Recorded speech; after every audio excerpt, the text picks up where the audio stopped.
গতকালকের আগের দিনও সে তো ঘরে লেফ কম্বলের নিচে ঘুমাইছিল, আজ কবরে আজকের রাত তারে লেফ দিয়ে দিবে কি? আজকেও তো ঠান্ডা আছে, হ্যাঁ আজও তো শীত আছে, আজ তাকে কবরে লেপ দিবে কে, কম্বল দিবে কে বাপ?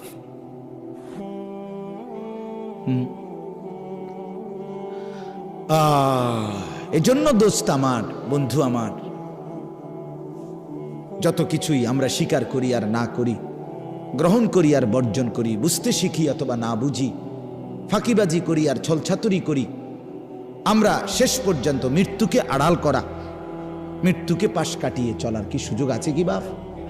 তো এতটা চূড়ান্ত বাস্তবতা, এই নেতা আমার আমনেরে ভাল লাগে না, ঠিক আছে, আমি আমনেরে ছাড়াও হয়তো জিন্দিগি আরেকজনকে দিয়ে চালাই নিতে পারবো, আমার এই মেম্বার বাবুরে আমার বুঝে ধরছে না, হইতে পারে, এই চেয়ারম্যান আমার ভালো লাগছে না, হইতে পারে, আমি তারে সমর্থন করি না, এটা হতে পারে বাপ, আমি আমনের থেকে পাশ কাটাইয়া চলে গেলাম, আমনে আমার থেকে পাশ কাটাইয়া নয়সই করে চলে গেল, কিন্তু মৃত্যু থেকে আড়াল করার নিজেকে সুযোগ আছে তো? শেষ পর্যন্ত কোনো সুযোগ আছে কি?